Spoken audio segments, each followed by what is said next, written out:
La marche c'est une bonne chose. Ça stimule notre corps, ça réanime des fonctions qui peuvent tout doucement s'éteindre avec le temps. Les muscles participent. Bref, la marche c'est une bonne chose. Et comme je vous l'ai déjà dit dans une autre vidéo, la marche est pour moi source d'inspiration. En fait, source de méditation plutôt.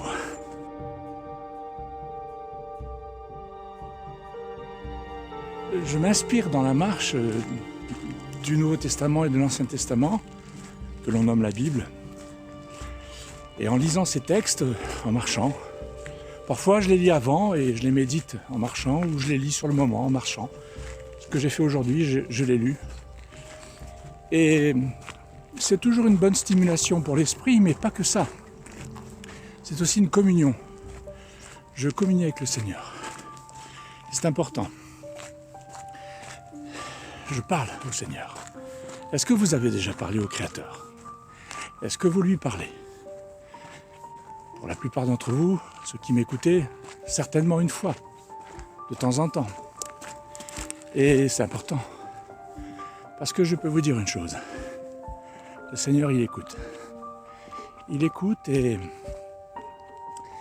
il prête attention à ce que vous dites. Ne dites pas n'importe quoi non plus. Mais il connaît vos cœurs, il sait de quoi ils sont faits. Il sait de quoi il fait mon cœur. Il sait que parfois, j'ai besoin de lui parler parce que ça va pas très bien dans ma vie. Ou parfois tout simplement ça va bien dans ma vie. Mais je lui parle parce que d'autres vont pas bien. Et je prie pour ces autres. Et parfois d'autres, c'est pas qu'ils vont pas bien. Mais je les amène au pied du trône de la grâce parce que ils ont besoin du secours de Dieu comme moi j'en ai besoin. Et la prière est quelque chose d'important. Et lorsque je marche aussi, je prie. Et j'aimerais vous entretenir de cela. Faut pas tout sur la prière, parce que ça va être long. Des aspects, des choses qui m'interpellent. Vous savez que je prie pour ma famille.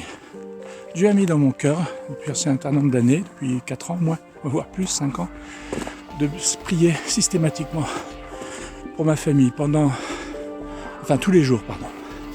Tous les jours, je prie pour eux. Pour ma femme, pour mes enfants, pour même les enfants qui sont mariés. Je prie pour eux. Il m'a mis aussi à cœur de prier pour des personnes qui sont dans l'œuvre. Je pense notamment à une famille qui est au Canada. Il se reconnaîtra s'il m'écoute. Je prie très très régulièrement pour eux. Parce que c'est une famille qui est au combat spirituel. Et aussi une famille qui veut s'occuper des Amérindiens, que l'on a souvent délaissés, que le peuple canadien a délaissé souvent, méprisé, fait du mal. Et ils ont à cœur d'aller auprès d'eux pour être avec eux, pour les soutenir, pour les aider, pour aussi recevoir d'eux la joie et leur vie, quoi. C'est important.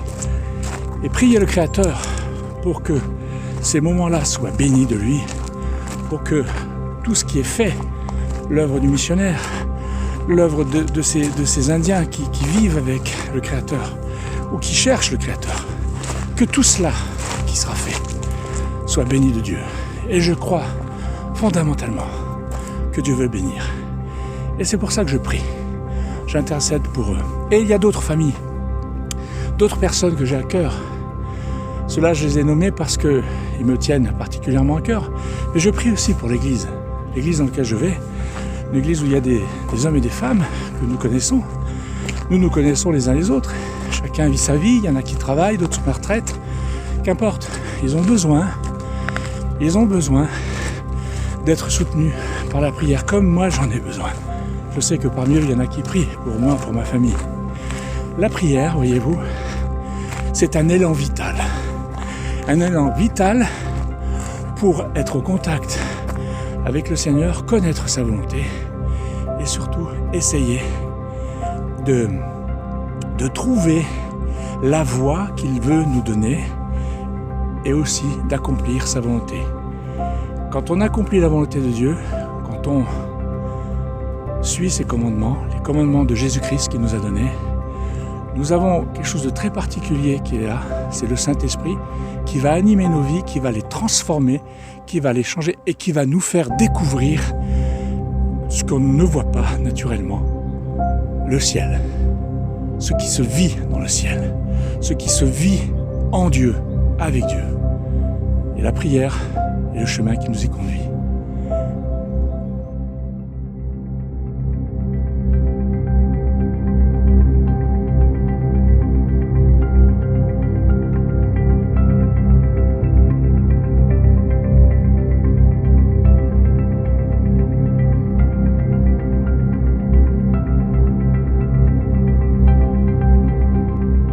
Il y a un texte que j'aimerais vous lire, un texte de l'Apocalypse qui parle justement sur le sujet de la prière, d'une manière un peu particulière, qui fait référence à l'Ancien Testament, notamment dans le livre des Lévitiques, qui rappelle ce qui a été dit dans ce livre-là, et qui nous parle de quelque chose qui se passe au ciel justement. Et je voudrais le lire avec vous. Un autre ange vint et se plaça vers l'autel. Il faut savoir que c'est au moment où le 7e sceau a été ouvert. Il se plaça vers l'autel tenant un encensoir d'or. On lui donna beaucoup de parfums afin qu'il les offre avec les prières de tous les saints sur l'autel d'or qui est devant le trône. La fumée des parfums monta de la main de l'ange devant Dieu avec les prières des saints. L'ange prit l'encensoir, le remplit du feu de l'autel et le jeta sur la terre. Il y eut alors des coups de tonnerre, des voix, des éclairs et un tremblement de terre. Puis les 7 anges qui avaient les 7 trompettes se préparèrent à en sonner.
On lui donna beaucoup de parfums, et ils étaient associés aux prières des saints.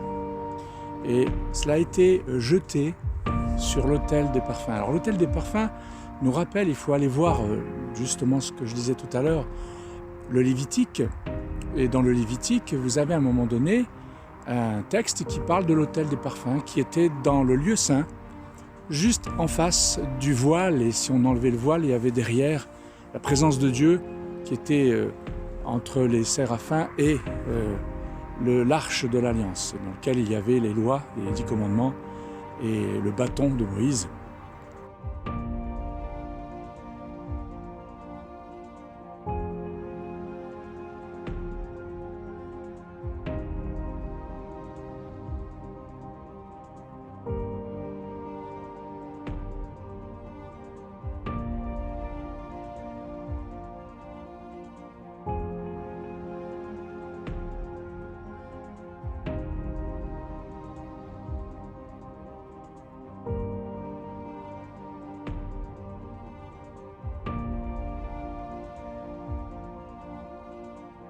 Voilà, donc cet autel est important et cet autel fait référence à tout ce qui a été fait avant, les sacrifices qui étaient donc faits à l'extérieur, sur l'autel, mais dans le parvis, sur l'autel où il y avait les holocaustes.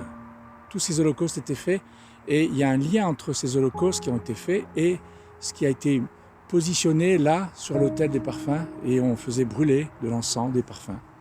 Vous voyez ce texte qui dit qu'on lui donna beaucoup de parfums afin qu'il les offre avec les prières de tous les saints, sur l'autel d'or qui est devant le trône.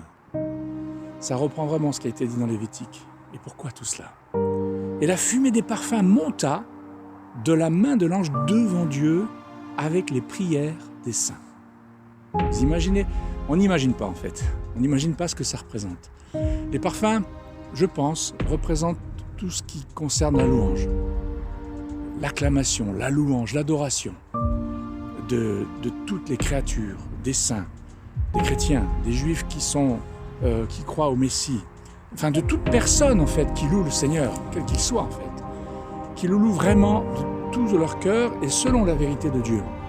Eh bien, ces louanges-là, ils sont représentés par les parfums. Et il y a les prières des saints.